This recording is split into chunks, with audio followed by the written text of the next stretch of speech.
Hello, my name is Brittany D. I am a psychic medium and spiritual teacher.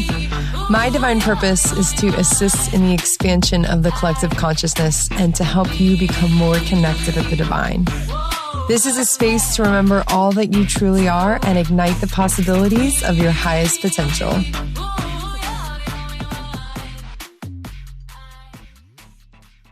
Hello, and thank you so much for being here, being present with me in this beautiful now moment.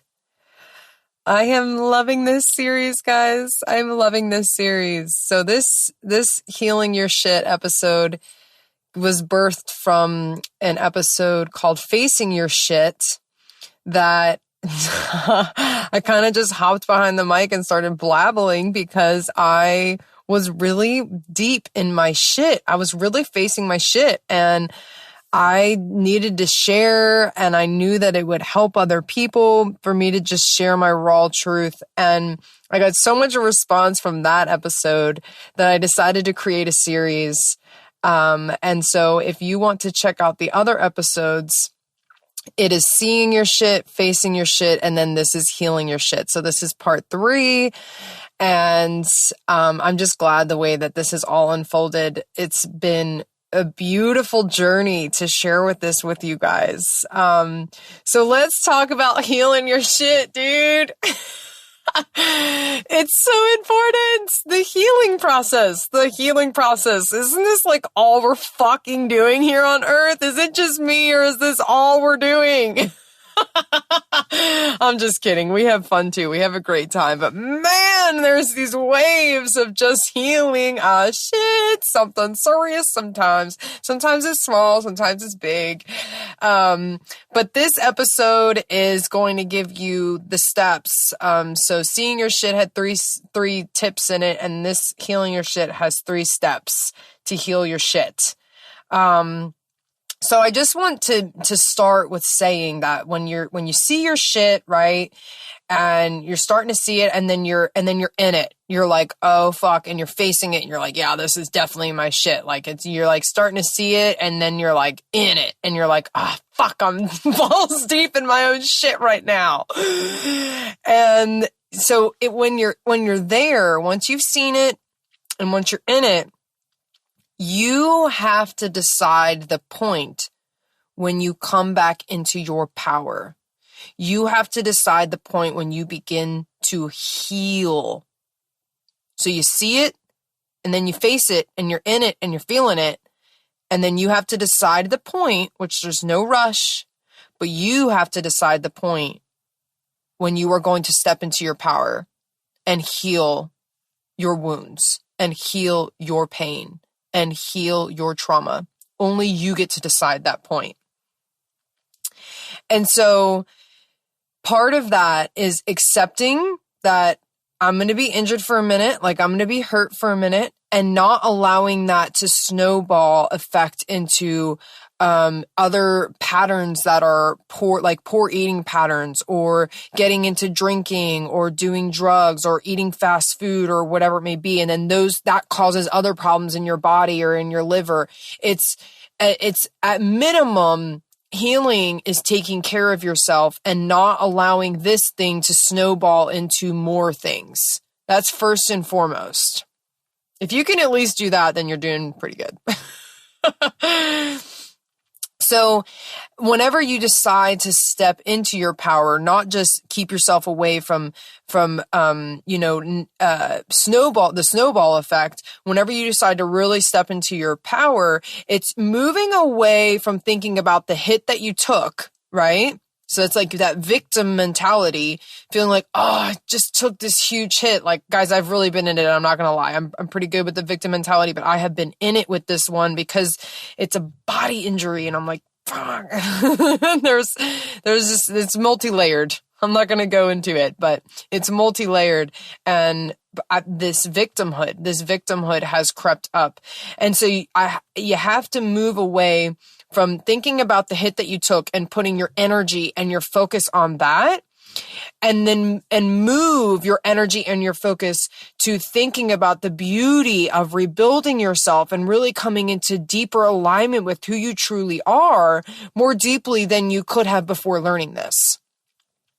So there's a really amazing opportunity here, but you're going to stay stuck in that pain if your energy and your, attention or energy flows where your attention goes. So if your energy is still on that hit, taking that hit and not moving towards rebuilding yourself and becoming this beautiful version of yourself, that's the pivotal power point. That's what I mean whenever I say you have to decide when you are going to come back into your power. You have to decide when you are going to start healing. That's the pivotal point, is when you're no longer focusing on the hit and what happened and all of that trauma, and you're focusing on making that trauma into a better thing for you, into allowing it to serve you, to gain wisdom and to gain little nuggets of gold through it.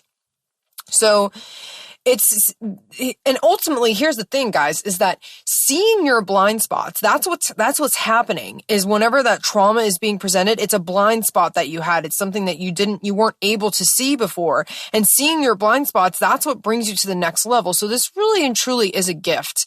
You're about to level the fuck up. Like, that's what's happening. And so knowing that change is the only thing you can rely on, at some point you're going to have to move and shift and change. And that's what we're going to get into. Change these different beliefs and things that created this. And so, for starters, each different healing, each different healing of different traumas is going to have different modalities. Like if it's an inner child healing, then if it's an inner child belief, that kind of a thing, then you're going to need inner child healing. If there's a lot of energy behind it, you might need to dance and move that energy out. I was, with this trauma specifically, because it was, an inner child, heartbreak, my big abandonment wound, I was actually coloring and listening to lullabies and children's music. And it was really, really soothing to my inner child to be doing that activity and listening to children's music. It was very, it felt very heard and able to express itself, even if it was just through that coloring. Journaling is a huge modality of moving energy and, really seeing your process and moving through your process. Earthing is a great one. Reiki. These are all just examples of the things that I'm using right now. Exercise. These are just examples of the things that I'm using right now, but there's all different things. It's basically, in short, things that raise your vibration. So sunshine, hydration, making sure you get a full night's sleep, being in nature, even being in water or drinking a lot of water, any form of exercise at all. Music really helps. Oh my gosh, I was listening to this song and it just made me bawl my eyes out. And in the moment I was like, why did we listen to this? I was like, are we done crying yet? And it was like, no, obviously not, or else we wouldn't be crying. So sometimes that stuff is helpful. It moves the energy. What else? Breath work, making sure to eat healthy, those kinds of things. And basically anything that's going to move the energy, and you have to really feel into what is fitting for your trauma. These are just a bunch of examples that you can use, and whatever resonates, that's what your spirit wants. So the 3 steps of what it means to really heal yourself, and to be able to actually change and make this the next best thing that happened to you is, 1, you have to find the beliefs. What are the beliefs that created this experience? So for me, for example, if you've listened to the other episodes, and if you haven't, I would definitely recommend to go listen to the other episodes. But for me, the examples, just to give you guys some perspective on these beliefs and finding your beliefs, is that one belief I had is that if it was really big and meaningful to me, then I have to pay a bigger price to get it. So this was really big and meaningful to me, is beautiful, beautiful soul connection. And so I thought that I had to literally literally pay a bigger price for it. And I don't mean money. I mean, energetically, it had to completely drain me or, honestly, like a lot of the physical trauma is related to my childhood because I had a lot of physical trauma in my childhood. And so in order to gain something that's big and meaningful to me, I had to take a bigger hit for it in my reality and in my life. That was a belief of mine that I had to eradicate. I also had a belief that chaos means passion. So whenever there's high passion, involved in my situation, then I automatically was bringing chaos into the situation because that's what I was associating the two. I thought that chaos meant passion, like they go together. They don't have to go together. That's not true at all. That was a childhood belief that was taught to me by my mother. She always thought that if someone was being chaotic and crazy and like being crazy about her or over her, then that means that they were passionate or like whenever her and my stepdad would get in these huge arguments and it was just utter chaos, she would say, and I know she's comfortable with me talking about this because this is something that she's overcome. But this is something that I experienced in my childhood was that, she would say like, oh, well, we only fight like that because we just love each other so much. And it's like, that's not healthy. And it created a belief in my reality that if it's chaotic, then that means that there's just so much love and so much passion there. And that's why that's happening. No, that's not true. And this is a really deep belief that, I would say still in the process of eradicating. I did an inner child healing, last week. And, this is the belief that came up. I didn't even know that my inner child was thinking this. I just did an inner child healing, with, a practitioner, and this was what was revealed. And I was like, holy shit, that makes so much sense. That if it's not exciting, if it's boring, then it's not passionate. Like, this is so embarrassing to say, guys, but it's the truth. Like, this is how my inner child is feeling. Even my inner child right now is like, hey, like, I'm still kind of feeling that. Okay. We're just going to be with her for a moment. It's okay, baby girl. This really helps people to share these things. It's okay.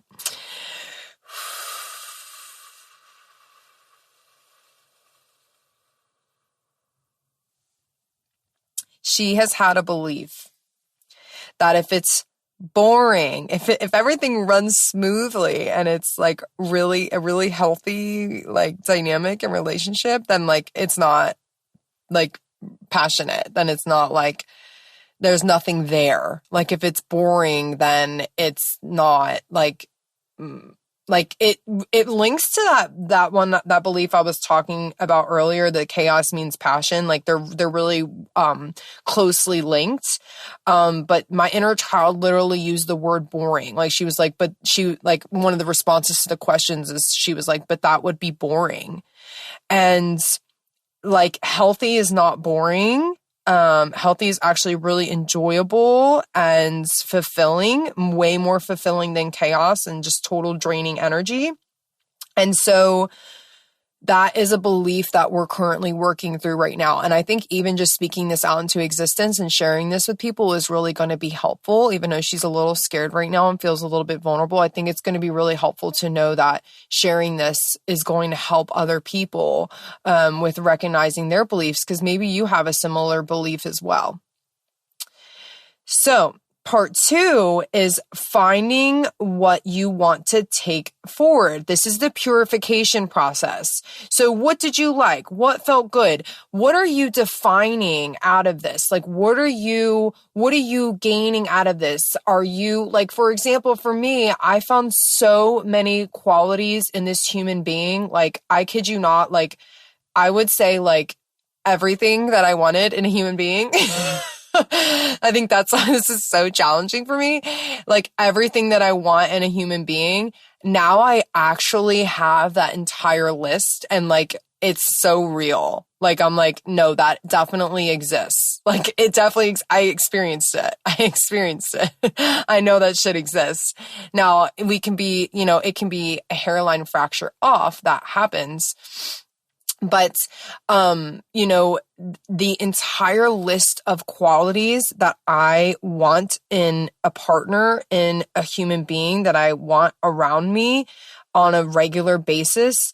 One, I know that it's real and I'm not dreaming. And two, I have that list. Like I can pull what are the qualities that I liked about him? What are the qualities that or another example, how did I feel? What did I feel that was enjoyable? What did I feel? What are the things that I learned that were of service to me? What did I gain? This is the purification process. This is you defining what you want when manifesting moving forward. Then that means that you're doing fabulous. If you're getting more refined and more refined and more refined on what you truly want in your reality, then that means that you're doing fabulous. You're doing a fabulous job manifesting. You're just getting clearer and clearer and clearer and clearer on what you really want. And this also applies for friends or work situations or whatever it may be. It's the same exact thing. I'm just relating to, my situation, but if you're like, let's say with a friend and you have to let go of this friend or whatever it may be, or create distance or create space, when you're reflecting on the relationship or you're reflecting on who they are as a person, what did I love about them? What did this relationship serve for me? How did I feel? What are the things that I loved feeling around this person? Or in this situation, if it's work, what did I love about that job? What did I gain from being at that job? This is purifying and like, it's like taking away all of the, victimhood around it and all of the crap around it that you didn't like, taking your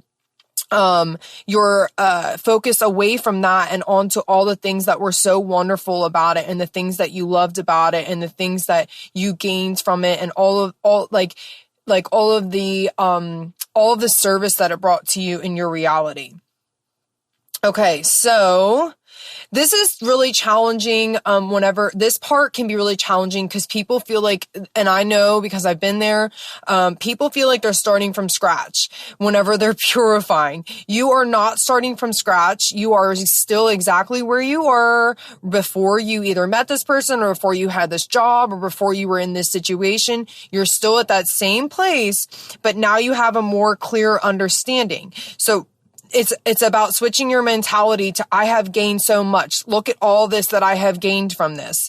If you are thinking either way I win always, then you're in a great place. Either way I win. Let me see how I won here. That's what you're doing with the purification process. And then the third step is going to be reconnection. This is coming home to spirit. This is coming home to your inner being. This is coming home to who you truly are, because whenever we go through these things, we get, almost kind of like tumbled, like we're in a washer machine, or we're getting tumbled underneath the wave. And it's like almost like we get beaten up and it disconnects us from who we truly are, from our true inner being, from our true authentic state of self, from spirit is what it really is. And so this is where all of the self-love and the self-care and the taking care of yourself and doing things that are honoring who you truly are and choosing healthy habits and choosing yourself and choosing spirit. This is where you rebuild your self-worth and your self-esteem, remembering that I am more valuable because of this. I am more valuable in this world because of this. I have gained so much because of this. This is me adding to the world now that I have this experience underneath my belt. So making this experience or this situation or this relationship or whatever it is, making it actual evidence of your invisibility, or not, invincibility is the word I'm looking for.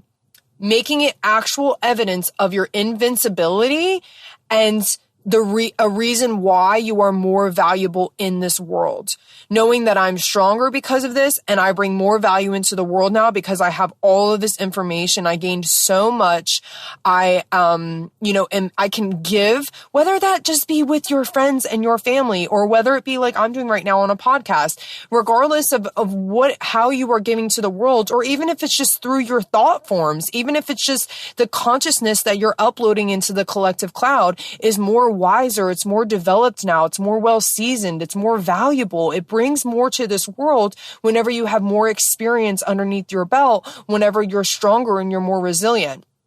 So this is how you make something that has happened in your life or something that you're going through into the next best thing that happened to you. This is how you level up. This is how you transform. And I really want to stress just one more time in that third step, in that reconnection, in that coming home to spirit, that is rebuilding your self-worth and your self-esteem. You have to rebuild. It's not building from scratch. It's building exactly where you are in this current moment, but you are reconnecting with who you truly are, which is rebuilding your self-worth, reconnecting with the value that you have as a human being and the value that you now have from this experience. So I hope that this was helpful. I love you all so much. Thank you all so much for being a part of this entire experience with me. Thank you for hearing me and loving me and just being a part of this community. I love you guys so much. I love this community. I love all that we exchange and do for each other. You guys mean the world to me, and I will see you guys next episode. All of the love. Thank you so much for joining me today. I hope that you enjoyed that episode. Please subscribe, leave a review, and if this was impactful for you at all, please share it with others. This is how we can help each other. Much love and namaste.